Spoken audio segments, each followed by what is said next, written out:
On the evening that I got accepted into my doctoral program for physical therapy, I overdosed on cocaine. Once that happened, I was like, oh my gosh, I'm losing control. Dr. Samantha Harte. She is the woman that is getting the world on a 12-step program. Today we are welcoming Dr. Samantha Harte. She's an author, a motivational speaker. And honored, honestly, I have Dr. Samantha Harte here. In the pockets of silence where I was stuck with myself, it was unbearable because the critical voice was just beating me to a pulp. That's what I was numbing. That's what I was running from. How many times a day do we speak unkindly to ourselves? Why did I do that? If you become compassionately curious instead, the tone of that question changes. Why did I just do that? If I let shame sit in the driver's seat, my intuition becomes silenced and I am a prisoner again. I know what it is to be a prisoner and I want to be free. The big silence. It's time to sing. Hi. Hi. Hi. We've been sitting here chatting, and shout out to Brooke Burke who introduced us. We were just talking about how amazing she is. So I love our stories, and we just hugged and said how there's so much that we both went through that are very similar. And I love having these conversations with people who have gone through the same experiences, because when we grew up, when we're like 2 years apart, we felt like we were alone because no one was talking about anything. So today, you're a doctor of physical therapy, you're a wife and a mother of two, but let's talk about how we got there. You know, it's funny. I just flew in on Monday from the 25-year high school reunion. You went to a high school I did. reunion? I've never done that. I have never gone to any of them prior. And high school was a super duper traumatic time for me. Yeah. So I haven't had a desire, but the word of the year for me this year is adventure. And that is not an adventure in the traditional sense, right? I didn't go to some exotic island and live off the land, but it felt like it would be an emotional adventure. And what I mean by that is I find it very valuable and very important in my healing to revisit, when I'm ready, old people, places, things, and situations where there is a traumatic backdrop and create new memories and new neural circuits. And so I wanted to go back because I thought it would be hilarious. I thought I could hear other people's interpretations of their experience in high school instead of just the stories I told myself, and also other people's interpretations of me.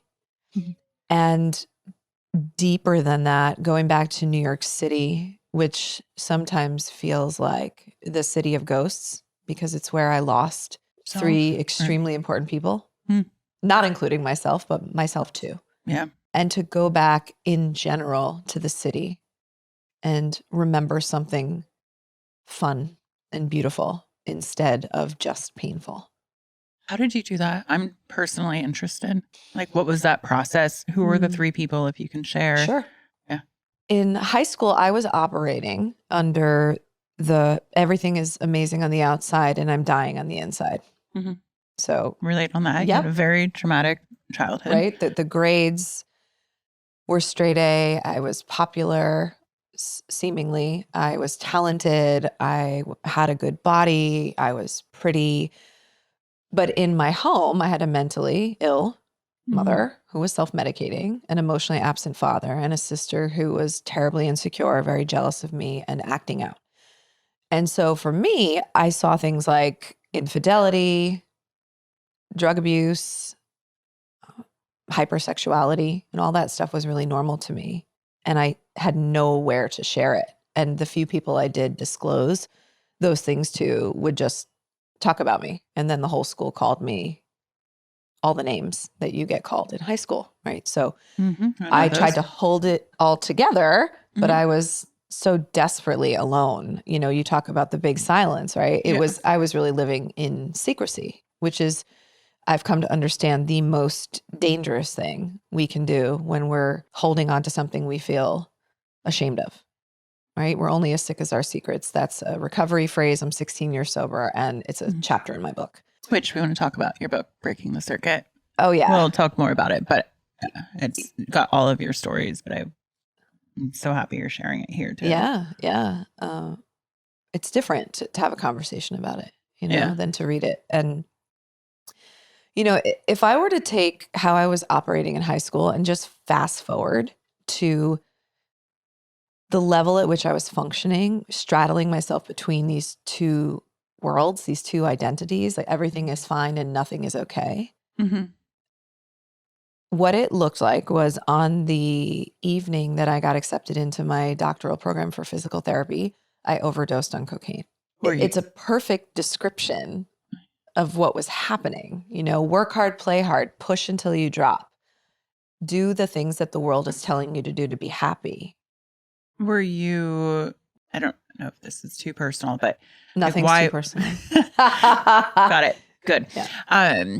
Were you doing cocaine to stay up and study, or were you masking something from going on in your childhood home? Like what brought you to that? And then what was the overdose? I'm only able to answer that in hindsight. Mm-hmm. At the time, it was totally normal to me that I could drink and do a bunch of cocaine and then be able to drink more and continue to do more cocaine and not ever lose control over it, and certainly not ever be addicted to something, right? It wasn't even on my radar as out of the norm or out of control. Mm-hmm. Once that happened, I was like, oh my gosh, I'm losing control only over this. Now, in hindsight, I can tell you that the critical voice in between my ears was unrelenting my entire life. And she was trying to save me. Mm-hmm. She was trying to protect me, because if you can just make it all perfect and figure it all out, maybe mom will be happy. Mm-hmm. Oh, and if I make mom happy. If I love you hard enough, maybe you won't leave me. Everything was outside of me. If I could control the outside of me, I would feel safe inside. That was the learning. And so in the pockets of silence where I was stuck with myself, it was unbearable. Yeah. Right? Because the critical voice was just beating me to a pulp. And so, not that I knew that, but that's what I was numbing. That's what I was running from. I couldn't tolerate being in my skin. And I remember calling the only person I knew who had sobriety after my overdose. His name was Bobby. My husband's name. Was it Bob? You're from New York? I love the name Bobby. My husband's from New York. Was it the same Bobby? It can't be the same Bobby, and I'll tell you why. Bobby Spillane is his last name.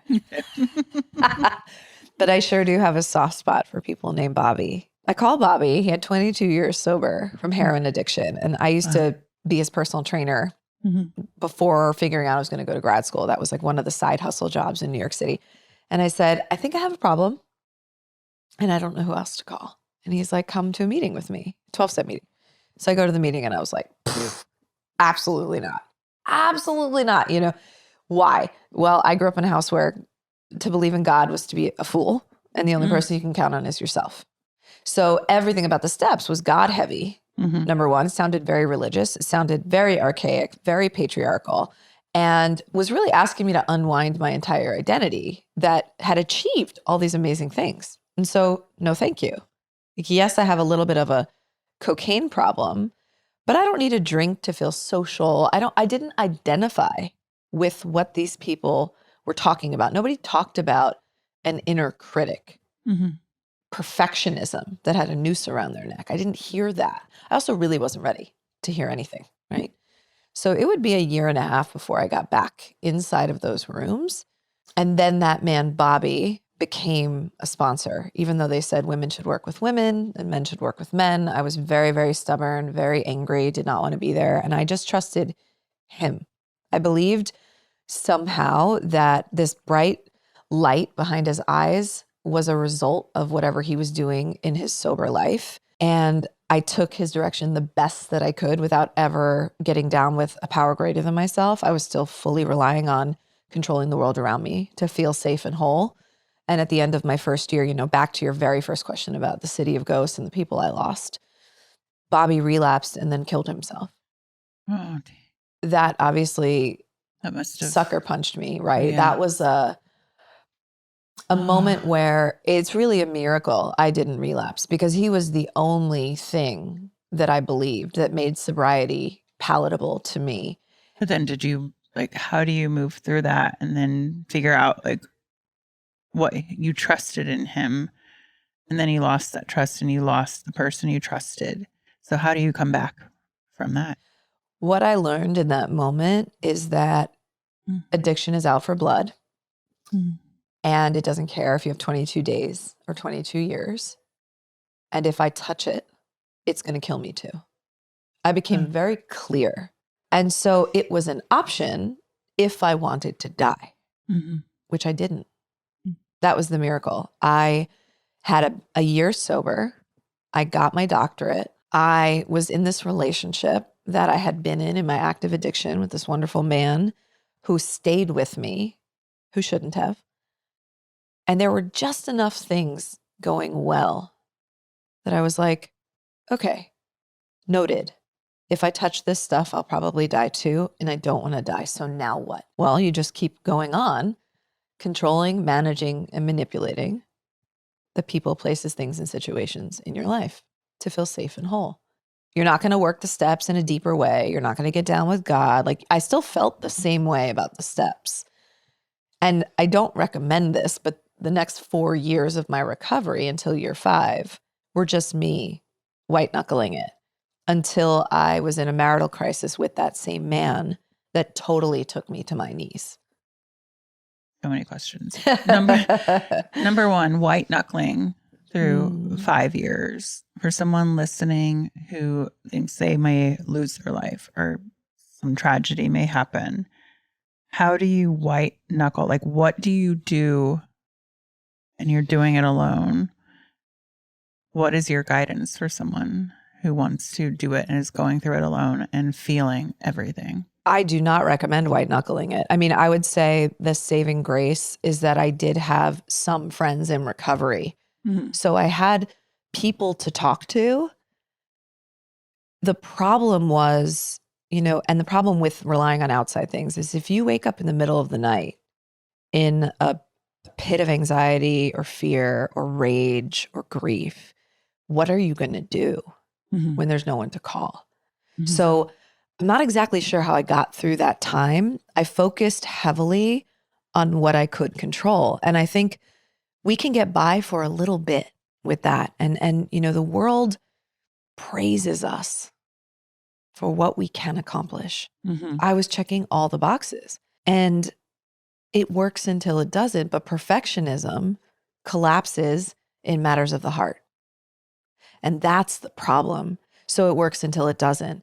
It worked for me to focus on my body and my fitness and my career and moving from New York to LA, which is what me and the man I was dating, who became my fiance and then my husband, what we decided to do. It worked for a while. But then when my marriage started to fall apart, all of those mechanisms that kept me safe as a girl were killing me as an adult. What do you think led to your marriage falling apart? Oh, I know what led to it. Okay. You said you'll talk about anything. I will. I cheated on my husband when we were dating in my active addiction many, many, many times, right? We didn't know when we met that it was the perfect storm of untreated addict meets untreated codependent. But that's what we were. We were 21. Yeah. Okay. That's very young. Yeah. Right? And total kids, just reckless, clueless. And he should have left long before, but he never did. He didn't know how. And I think there's some people who are listening who can probably relate to that. You're in a relationship and you're sort of waiting for something to get you out of it because you love the person. They're good inside, but they're really hurting you. And you just don't have the inner strength to say, I will not stand for this. You were not given those tools.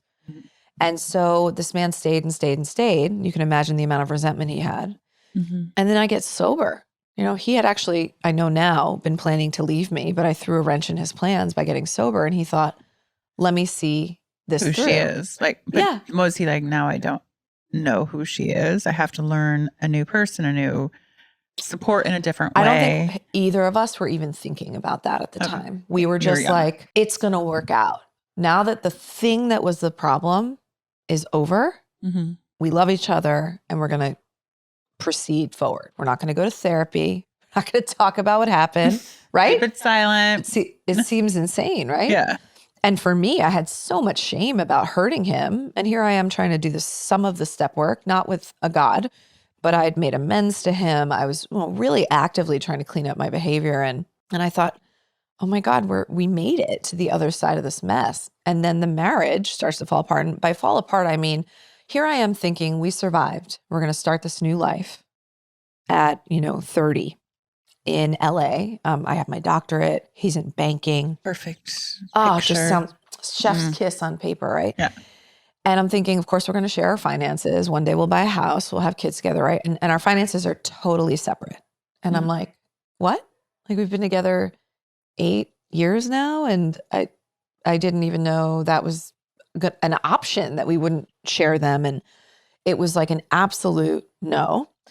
And then I would try to be intimate with him and he would reject me. And it was hard for him to look me in the eye. And then he would go on the business trips and leave his ring at home. And so I'm in a space where my intuition is trying to talk to me and say, something isn't right here. He's cheating on you. Like this does not make sense. That's what I would, right? Yeah. And I would try to ask, or I would accuse, and he would go, I'm not the cheater. You're the cheater. Oh, so he was throwing it back on do you. you think this just gaslighting you? Yeah. He's like, you're, And also, this is going to take time. This is not, and so there was this shame that just swallowed me whole, that overrode the sound of my intuitive voice, right? The shame voice, the critical voice was much more reinforced. This is what you fucking get for what you did, Sam. And yet, being tossed between these two parts of myself led me to be just in a constant state of anxiety and rage. So the level of fighting, verbal, not physical, was becoming daily. And I had enough sobriety. Right now, I'm almost 5 years sober to know that this is completely unsustainable. And it's not why I got sober, to be miserable, right? So I remember looking at him and saying, I'm moving out.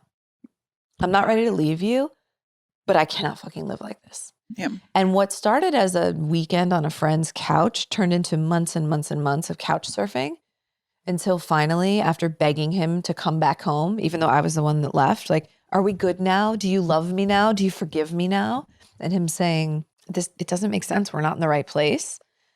Just my tail between my legs, self-esteem in the toilet. My girlfriend in sobriety was like, you need to get a place that you can call your own and heal in. This is unmanageable. That was spiritual rock bottom. When I signed a lease on this apartment, which by the way, was not that far from here. I was working on 9th and Wilshire. Okay. In a clinic that was a mixed use building. So I had my job on the 3rd floor. And I found out when I was sort of homeless and being like, are there any apartments for rent? That on the 1st floor of the same building were loft apartments, 16-foot ceilings, really pretty, and also affordable back then. This was when rent was like $1,600, which is unheard of now, right? Not now. And so there was a period of time where I was taking the elevator up to work and then taking it back down to the 1st floor and just crying myself to sleep. When I got into that apartment and it was unfurnished and I had just a mattress on the floor, I just started sobbing. That was the moment where I didn't want to die, just like when Bobby died. I didn't want to die. But the difference now is that I could no longer go on living the way that I had been living. I had tried and utterly failed at controlling, managing, and manipulating my husband. And so now what? Yeah. What was I going to do now, right? Yeah. And the miracle of rock bottom and pain in general is that it's a circuit breaker. So it zaps us out of a sleeping state into an elevated consciousness where we have an opportunity to change. And right in that moment, this woman who I had heard speak at a meeting, who had lots of time sober and she was in multiple 12-step programs, said, because I asked her to sponsor me, she said, why don't we do the steps on your marriage? I'm like, what do you mean? What do you mean? Yeah. That's what my whole book became about. Well, I think you're clear that if you drink or use cocaine again, it's going to get out of control. So instead of focusing on that, what if we said you're powerless over your marriage, your husband, all people, places, and things, by the way, that are outside of you. You're powerless over the past and his resentment and him not clearing it out, that you guys didn't do the healing work before you got together and moved ahead in your marriage. You're powerless over whether he's cheating on you. Did you ever find out? Oh, I sure did. Yeah. Okay. It's coming. Okay. And powerless over the future of it, right? And when I try to exert power over any of those things, which is what I had been doing for those few years, my life becomes unmanageable in the following ways. Very obvious to see the unmanageability, right? Total anxiety, in a fit of rage, no self-worth, right? My okayness was completely contingent on whether he loved and forgave me. 2 questions before you move forward. Yeah. What was harder when you felt like you were losing your life? Was it when you got sober and overdosed in cocaine, or was it when your marriage was falling apart? Or is it 2 separate emotions and 2 separate times of trauma? Honestly, I mean, the overdose was so frightening. Like when I came to and it started to become apparent what had happened in that moment, there was such a level of terror that I almost lost my life, because that was never the idea. I never, ever wanted to die. But actually, no one's ever asked me this question. I think spiritual rock bottom is far more frightening than physical rock bottom. Because if you think about it, in that moment, you know, when I overdosed, I still thought I had a lot of tools to figure out my life, but that cocaine just couldn't be one of them anymore. Spiritual rock bottom, I didn't have the substances and I didn't have any of the tools I had used to get through the world. I had nothing. There was nothingness. Yeah. Right. And that is paralyzing until you get a new set of tools. Yeah. And you can start to have some wins in a new direction. Right. But that was the greatest leap of faith I ever had to take, was when this woman suggested we do the steps in this new way. And I really had nothing to lose. I had everything to gain. And the thing about this process that became the most radical transformation of my life, and I've been living this way ever since, is when we got to the 9th step, which is making amends. And I had made so many, especially to my husband. I was 5 years sober. She said, have you ever made an amends to yourself? And I hadn't. It hadn't even occurred to me. I was a die-hard perfectionist. And, by the way, an addict. And addicts have a ton of shame. Why do we use in the first place? Because we don't feel lovable by the very people who are supposed to love us in our formative years. Almost always, right? And so if that's true, and alcohol or drugs become a solution to my problem, the problem is I don't feel lovable. I'm ashamed of that. And then it becomes the problem itself. Once we take that away, if we don't deal with the shame of not feeling lovable and tell ourselves, we literally did what we had to do to survive. Yes, we've caused a lot of wreckage now. Yes, it's hurting us now, but you are not the sum of your mistakes. And for every bad choice you've ever made, you're actually still not a bad person. And so, Sam, even though you cheated on your husband however many years ago, you actually deserve a happy, loving, deeply fulfilling marriage, not the one you're living in. And so because she gave me permission to create a new identity around what I deserved in my life, the work then was me questioning every second of every day after that, when my critical voice showed up, going, hey girl, I see you. I hear what you're saying to me. And I know you're trying to protect me. That's all you've been trying to do my entire life. But you're hurting me. And I want to take this practice and how you talk to yourself to someone listening, where they can take this away. Yep. And their number one step of, hey girl, like, well, how can you talk to yourself to forgive yourself? Yep. So if you're listening, listen closely. Yep. This is the simplest way I can give people access to this tool. Compassionate curiosity. Now, what does that mean? How many times a day do we speak unkindly to ourselves? Quite a bit, right?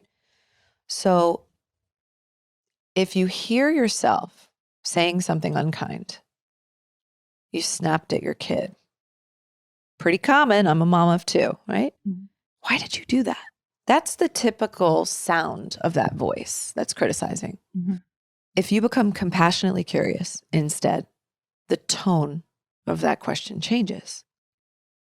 Why did I just do that? Mhm. Why? And then explore that. That's right. Because when you say, why the fuck? That's it. You're a piece of shit. You're a shitty mother. You're going to have guilt. And now you're operating through that lens. That's how you're seeing the world. If you become curious about why that just happened, there is a world of possibility because you start to go, okay, I'm not a bad person. I had a bad moment with my child. Why? Oh, maybe because I haven't eaten in 6 hours and I'm really hungry. So I'm agitated. I always go to that. I'm Maybe, like, I'm probably right? tired. Simple. Like Hungry or maybe, tired. yeah, I didn't get a great night's sleep. Oh, I'm sure, I don't emotionally regulate as well when I'm tired. That makes sense. You can just quickly try to scan some basic needs that probably hadn't been met. And the other side of that, so I think of it like a triangle, like the way I'm trying to live today, the way I try to work the steps today, if I reduce them down to the 2 most important things, imagine a triangle. So 2 perfectly even sides, and then there's the tip of the triangle, right? It's like a kid sitting on a structure in a playground. I'm sitting at the top of the triangle and my legs are straddled across the top. So my left leg is dangling on one side and my right leg's dangling on the other. On the left side is compassionate curiosity, always throughout the course of the day. How can I become more compassionately curious about other people, myself, how I'm behaving, how I'm thinking, how I'm acting? And radical responsibility. How can I be radically responsible in this moment? So instead of the shame voice running our lives and sitting in the seat of CEO, which is where it was until this part of my life in this marital crisis, now, if my highest self gets a seat at the table, preferably the seat of CEO, and she says, why did I just do that? Oh, okay. I was working 6 hours straight. I didn't eat. I haven't even moved my body. Like I haven't done the basic things that I need to take care of myself. I'm super agitated. I snapped at my kid. I don't feel good about it. Okay, I get it. I understand. So what am I going to do about it now? Where am I going to become radically responsible now? Oh, well, I'm going to apologize to my kid and just say, mommy was hungry and tired and I snapped at you. I got really impatient. I'm really sorry. I love you. And next time, I'm going to try to do X, Y, and Z instead. And you dial up your consciousness. What would you say? Because I remember growing up and my mother said some pretty mean things, never apologized and took that responsibility. I mean, just little things like, I wish you were never born, those memories that stick with you. Yep. But that strength to, as a parent, I don't have children, but I would see as a parent, how do you find that strength within you to be able to know and feel and take the courage to apologize? Because I can sense that there's probably a lot of parents out there who do react and then feel bad, but then it's also difficult for them to come up with the courage to say, I am sorry, I acted that way. But then with what you were doing, you're teaching your child that you can apologize and you can ask for forgiveness. So if someone's listening and they're like, I know I did something wrong, it's eating at my heart, but I don't have the balls to go to my child and say, I did something wrong, because I am the parent, I am the queen, the parent has so much responsibility and you're held to such a higher power. Yeah. What I would say is choose your hard. Because everything that's in the gray in life that matters the most, like how we love, how we live, the quality of our relationships, the quality of our self-talk, everything's in the gray. There's no perfect path forward. So if you don't apologize, you're going to feel like shit. And you're going to have guilt and you're going to have shame. Good luck living with that. I've tried. I'd rather not. Or you can go through whatever mental gymnastics, whatever level of humility you need to go through to say you're sorry so you can clear the shame and you can move forward, even if it's hard, even if it's scary. And also, what kind of children do you want to raise? Right. Because who you are and how you behave is the greatest indicator of who your children become, not what you say. If you show your children you are capable of apologizing and amending behavior when you made a mistake, that is the kind of child you are going to raise. And don't we need more of that in the world? And the second thing I will say is that because I know how deeply and how painfully living with shame feels. And by the way, in recovery, they say resentment is the number one offender. And I would argue that untreated shame is the silent killer of our spirit. And if you are addicted to anything, the fastest track to killing your physical body as well. I will go to any lengths to clear out my shame. I don't care if I have to get humble and be brave and courageous and say I'm sorry. I don't care if my mother never apologized to me. I'm going to apologize to my kids, because what I learned when I had a way to clear out my shame was that my intuitive voice could finally speak up loud and clear. And that is the compass by which I live my life. And that is how every good thing has happened. If I don't apologize, I let shame sit in the driver's seat, my intuition becomes silenced, and I am a prisoner again. And I know what it is to be a prisoner. And I want to be free. Wish I had a mama like you. Tell me about it.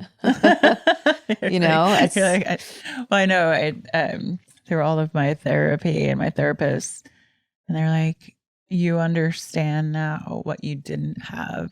And they've told me, and I would start crying. They're like, you would be a wonderful mother. And I'm like, I know, but I'm choosing not to, because the mental illness skipped a generation. And I've been through a lot of, like, with NAMI and family to family programs that my husband went with me to learn about mental illness, and all of these, older parents and teenage kids and what they're going through as their kids are being diagnosed. And I was like, I made it through. I'm mentally well. I just want to live my life. But I am a parent and a mother in so many other ways. To what I give to community. I do have 7 dogs. Don't judge. I had 6 dogs growing up. I'm obsessed with dogs. Yeah, no. I'm going to tell my husband that. He's like, how did we end up with 7 Pomeranians? I was like, number 7 was you. That was your choice. The rest, don't go. And now you just met someone who had 6. Yeah, so totally normal. So just don't go to PalmSquadRescue.com. But you'll get sucked in for life. But okay, continuing on there, I want to dive into you and your book and that writing process, because I spent 5 years writing my book because it was such a process, and then releasing it, and I think we have to, I don't want to get sidetracked, but I still want to know what the husband thing. I know it's a big cliffhanger, right? We'll get to it. Okay, don't let me forget. It's too good not to tell you. So okay, quick segue. But writing the book and being so vulnerable and then releasing that, and at what point did you feel comfortable enough to share your story and just put it out there and go on stage and talk about it and all of the things, and not feel, or maybe not care about judgment? And what was the reaction from your audience? Yeah. So for 10 years, once I lived in that little apartment with, in my separation period, I did end up moving back in with my husband. That wasn't the final stint though. So we're still putting an asterisk on the story. I converted that apartment because my intuition and I became buddies in that healing process. And she said, don't let go of this apartment. See if you can convert it to a fitness studio. That became the beginning of Strong Heart Fitness. And I went on to expand. And for over a decade, I had a private practice doing physical therapy in Santa Monica. I say that because it was this wonderful part of my life where I was treating whole body, whole person. And my sobriety was on a parallel track, but they never intersected. But here I am doing all this soul work. And I can't help but notice in these very well-to-do patients who lived north of Montana, who were not addicted to anything, seemingly, that there was so much crossover. that they too were suffering from emotional cycles of addiction, like chronic people pleasing, toxic codependency, hyper productivity, and obsession with the beauty and body standard. And all of these things were getting in the way of their body pain being cured, which is what they hired me for. And it bothered me that I couldn't do something about that part, but I wanted to. It's really important to say that because it was like an itch that I couldn't scratch. And then the pandemic happened and my business was very movement oriented. I had realized at the start of my career that there was a niche and a gap in the market where insurance said, you're good enough. You're 60% better. We'll stop paying. But people wanted to be 100% better. And I grew up dancing and I was like, I want to be a movement expert in this field. So the good thing about that was that when the world shut down, the sessions could move to the computer. But I had practitioners renting out a lot of space for me and they all left. So I had a lot of empty space and time. And I thought I better start moving my content online. And I started to not be as satisfied with the body. It was not as fulfilling during that time. So I was disgruntled, but I had no idea where I was going. And there was no sense that I was going to write a book yet.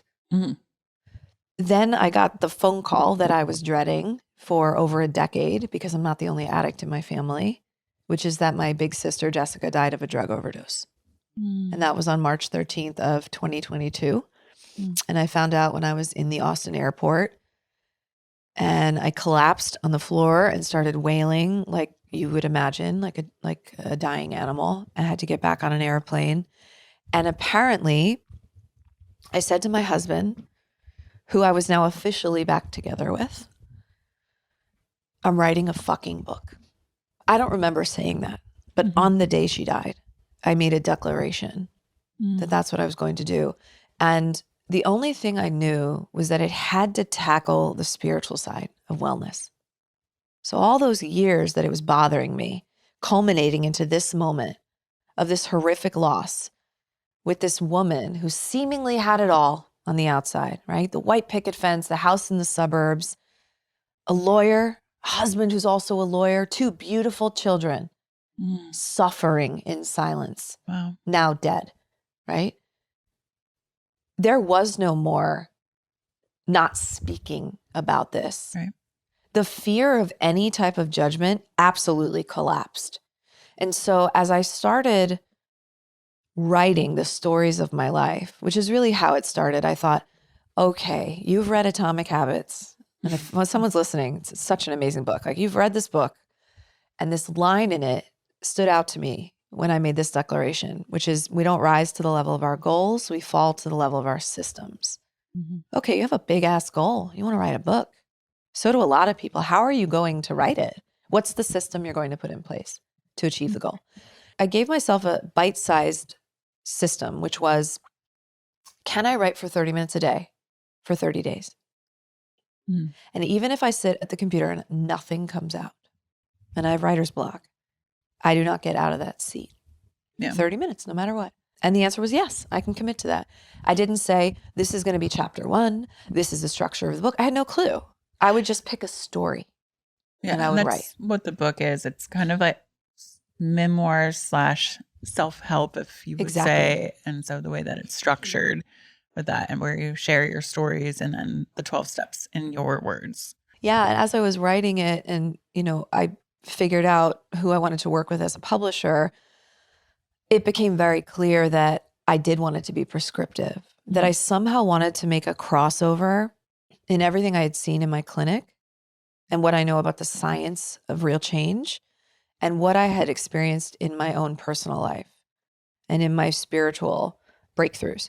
And so the question became, if that's what you want to do with your book and you want to help as many people as possible, then what helped you the most? And it was when I worked those steps around my marriage, which really means I worked the steps in a more modern and trauma-informed way. And I was like, that's what this book is. The modern 12 steps. That's right. Because I'm going to be the girl. Written in 1935. Okay. Yeah. Almost 100 years ago. Okay. Right. Yeah. And the biggest joke inside the rooms is that the whole world needs these steps. yes, and not necessarily how they're written, right? And so I had no idea that the book would become this calling card for a new way of coaching people, for a new way of living, for not just spreading a message, but starting a movement. I literally want to become known as the girl who 12-stepped the world in the best way possible, because I have yet to meet a person in or out of recovery that has a spiritual blueprint for how to get through life's hardest things. And I'd like to share that. And I don't know whose life I might save. I can only speak to what saved mine. I love that. I love, so much of our story is similar. And then to take that pain and give back and to have the ability of that and figuring out each painful moment through trauma, grief, death, how we can take that and survive and become better people. And the quote, whoever first said it, like, it's not happening to you, happening for you, which in many situations when you're in it, like, no, I don't believe that. But then later you're like, okay, how is this making me stronger? How can I help? The book is out. It's very actionable, which is great. But I kind of want to get back to that cliffhanger. Yeah. I mean, it all kind of wraps around itself. So, here I am living in this apartment, healing. Him and I start to go to therapy. We're not living in the same house, but it seems like we're doing better. My 6-month lease goes up. My intuition says, don't let go of the apartment. I convert it, right? So now I have this thing that's my new business, and I move back home. And I immediately know it's not me, it's him. Because I've changed, but he's exactly the same. Seems like he's hiding stuff, not being intimate, going on more trips. And it was 100% clear that there was somebody else. And I looked at him and I said, after 3 weeks of living with him and kind of really understanding this dynamic now, I said, I don't want to do this with you. I'm done. I don't deserve this. So powerful to stand on those 2 feet, Yeah. And he dropped to his knees and he begged me to stay. And it was the first time I saw him like really desperate in all these years. He had been so adamant in his stance, that it was me and not him. And my intuition in that moment whispered to me, don't worry, Sam. Whether you stay or go, you're going to find out everything you need to know. And I was really tired. I'd moved 4 or 5 times, right, in 2 years. So I stayed a little longer. He went on one more trip. I caught him in a lie during the trip. And so I knew it was all bullshit. And he came home on a Monday night. You remember he collapsed his body on top of me. Like he was so tired. And he said, you're going to be the mother of my children one day. Which now, ironically, of course I am. But the next day, I went into my little loft studio and I was with a client. And I took a break with the client. I quickly checked emails and I had an email from somebody named Elizabeth Cruz. Hi, Elizabeth, if you're watching. Hi, Elizabeth. And she said, she started the email by saying, I know you told me to leave you alone, but you have to help me get rid of him. And it went on and on and on. So I had no idea what she was talking about, right? It went on and on about the 5-year extramarital affair that they had been having on and off that started when I was not yet sober and bled into our marriage. She sent me photos of them, email exchanges, I love yous, concert ticket receipts, hotel receipts, everything. When we moved to LA, my husband and I, we were engaged. She apparently tried to reach out to me. This was when AOL was still being used, by the way, AOL.com. Oh, yeah, I remember that. For the old schoolers, yeah. I was so not techie. My husband was super tech savvy, right? I remember opening my computer and I had like 20 emails from somebody named Elizabeth Cruz, but it said no subject in parentheses. Now, if the subject had said, I'm your husband's girlfriend, Yeah. the whole story of my life would be different. I have no idea what I'd be doing in this moment. It's pretty wild to think about. Part of my huge anger, right, is like you changed the course of my life. But instead, I didn't open it. And I said to my husband, I think I have a virus on my computer. Can you come check? Ladies, lesson learned here, put a subject. If you are trying to communicate a message, put the subject in the title, right? Yeah. And he came over, looked at it, stayed really calm, and said, this is definitely a virus. I'll take care of it. I come to find out now, 5 years later, or however many years later, right? It was not quite 5 at that time. That in that moment, I went to go take a shower. My husband called. He was my fiance at the time, his best friend who knew about the affair, who was a chronic cheater. And he was like, oh my God, the only way you're going to fucking get out of this is write back to her as if you're Sam and tell her, I know about the two of you. We're working on our marriage. Leave us alone. Which is why she started the email by saying, I know you told me to leave you alone, but he cheated on me with her after I cheated on him a zillion times, right? When we were young and in our 20s and I was a cocaine addict. He was planning to use that as how to get out of the relationship, right? We've heard this before, like, fuck it, I'm just going to find someone else and then I'll have the strength to leave, right? Yeah. That's how much of a codependent he was.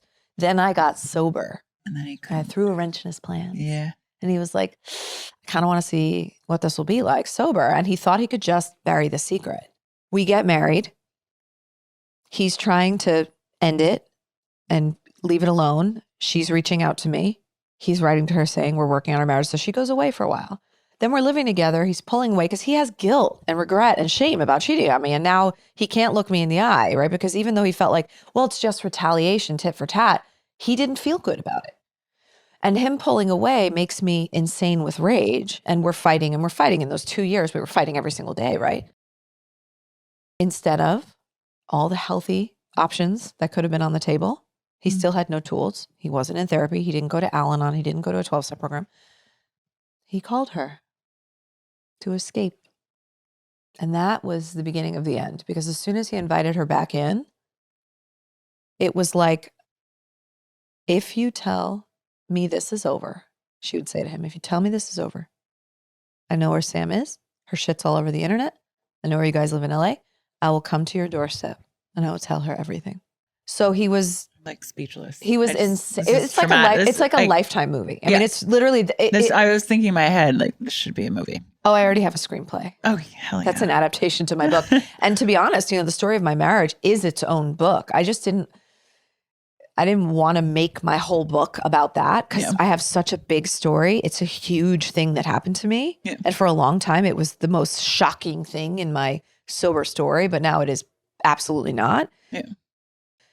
So, I mean, on that day, I'm here in this studio that is, birthed out of the marital crisis, living back home with this man. And I find out, in fact, everything that my intuition was trying to tell me was in fact correct, right?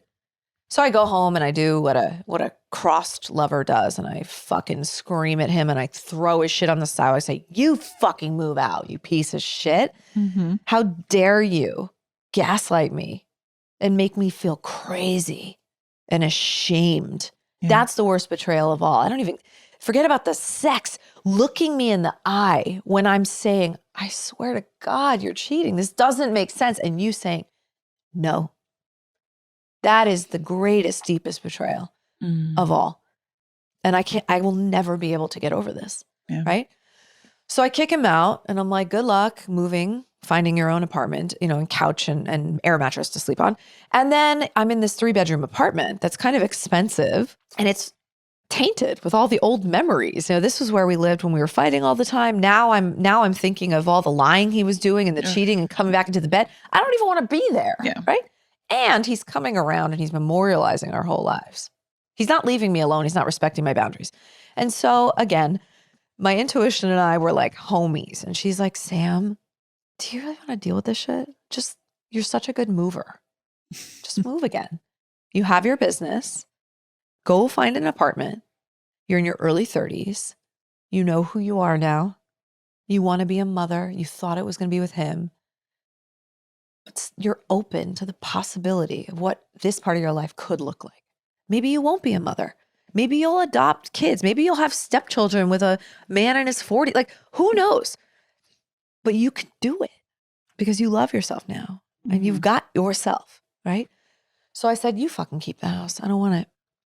I got an apartment in Brentwood, got a 1-bedroom apartment. got all ready, you know, was filing, getting the papers ready to file divorce, and had all the sex and all the land. And it was fabulous. It was so fabulous. It was like, you know, I equate the sexual part of my life in this period as all the way from not being sober to this moment of finding out he cheated, like an animal out in the wild. That was me not sober, just a wild fucking animal, just fucking everything, just out of control, right? Was that addiction at all? Or Yeah, was I mean, it the was what I little- learned. It was what I learned in my house. It was Yeah. the lack of inhibition from being, you know, high, and partly who I am. You know? Hey, you're horny. Right? You're like, hey, I'm free. Let's Yep. But it fucking was go. a reckless Yeah. type of freedom at that time, right? And then I get sober and I realize the damage, and I'm like an animal who gets put in captivity, who's got her tail between her legs. I just have to be good now for him. I have to be a good girl. Those years where I'm not being supported, where I'm not being intimate with him, where I feel horrible about myself and what I've done to him in this marriage, I'm abstaining. I'm not going to cheat again. I'm the source of the fucking problem, right? Only to find out he's been cheating this whole time. Yeah. So now it was animal just got let out of captivity. Yeah. But I'm sober. And I have a glorious time rediscovering who I am sexually as a strong, sober woman who loves herself now, right? And about 8 months into that, you know, now he's going to therapy. Now he's going to Al-Anon. Now he's doing the fucking work, right? Of course, now he's doing it. My intuition spoke to me and she said, "Are you sure you're done?" And I was like, are you fucking kidding me? Right? All the other parts of me, the judgmental part, the critical part, were screaming back at her. Like, you cannot possibly be asking me to consider taking this man back. I know I'm going to have to forgive him to free myself if I want to be happy with someone else. I get that part. Was he asking to come No. have you? No. Okay. No, not at the time. As I was kicking and screaming in response to the question, she said, "If you're done, be done. I love and support you. You fought the good fight. It's fine. But if you're not, if you feel like there's a happy life on the other side of this gigantic mess with this man, you might need to stay and fight." It's just a loving suggestion, which is always how my intuition shows up. She's clear, compassionate, curious, and calm. Those are the qualities. And so because I had silenced her since I was 4, when I asked my mother why she's taking those pills every night, and I learned I can't ask that question again, and she was finally speaking up again, I refused to silence her. That was a promise in my healing that I made to myself. So I wasn't going to ignore the question. I was going to consider it. And every time I meditated on the question, which was for another several months, it was about a year-long process of this separation, the image was always the same. It was like looking through a dark tunnel, like in a New York City subway system, waiting for the train. It's never coming. And then finally, you see the light on the front of the train. And I was like, I can't believe this. I think I have to stay. There is a flicker of hope. And I think there was a part of me that had done so much spiritual work that was literally able to zoom above my pain and look at the arc of my story with this man. Not only the storyline of the moment I got sober and the length at which he went to lie and the depth of the pain and betrayal. Not that part. That would have been so easy to focus on that. But I got to see from the time we met and the skills that we had and who we were and how deeply we loved each other and how fucking stupid and unskilled we were. And who I was when I had no tools and what I did to him and who I had become when I had the skills. This woman who was abusing drugs and chronically lying and cheating was now a woman with dignity and grace, honest, vulnerable, loving. Could that be true for him too in the arc of our story now that he's going and getting the help he needs? And the answer was, yeah, it could be. I don't know if we'll love each other in the way we're going to need to have a happy life. I don't know if it will last if I try again. I don't know any of that. But I am curious enough to find out. So is that ring on your finger his? Or no, It's his, been 11 yours? years Yeah. since that affair. We have 2 kids. Yeah. We have a big, beautiful life. I do believe in change and how people can change. I mean, I've changed. You've changed. We've all done stuff. We're like, shouldn't have done that. But I do, even in my family, I have, from even looking at my father and the change and the wonderful marriage he has now. And I do believe in the power of change, if it's true. And some people, it's possible for. And as long as you're not going back into something abusive. But you understood because you changed so much. And then you gave him that chance. And that's a beautiful story. Doesn't always happen that way. I know. And in your book, you talk about rewiring the mind. Is that kind of what you're talking about here? Can you explain a little bit more to listeners about rewiring the mind and what you mean by that? Yeah. This is where I love straddling the tension between where science meets the soul. It's really like the essence of all the work that I do. We have ways that we move our bodies, ways that we respond under stress that are reinforced over periods of time, right? And we run on autopilot because we otherwise we would expend a ton of energy if we constantly had to learn new behaviors. So by the time we're adults, we have these feedback loops, that make us walk down the street and we're not thinking about how we're walking. We have feedback loops that give us an immediate response or thought or action to a situation. These can all be disrupted and rerouted. That's what neuroplasticity is all about, right? And we know this from science and research, and it helps to be young, but at any age, we can change the neural circuitry in our brain. And in fact, there was something I heard a long time ago that instead of even thinking about rewiring or neuroplasticity, the idea of live wiring, which is more accurate. And what I mean by that is you and I sitting here from the beginning of this podcast to the end of it, we will have new neural circuitry because you and I don't know what the other person is going to say. I don't know what you're going to ask. And I have to form new neural pathways in my brain, literally, to figure out how to respond. And that is so unbelievable that we can do that. Yeah. So when I say rewire, right, I was a hardwired perfectionist.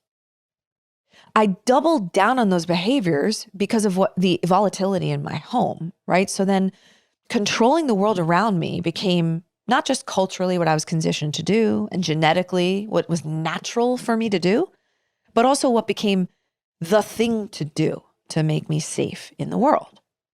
Those feedback loops were so deeply ingrained. I held on to them in sobriety, into the marriage until it fell apart. Pain is a circuit breaker. My book is called Breaking the Circuit. I wish there was another way. And it doesn't have to be so dire like my circumstances were.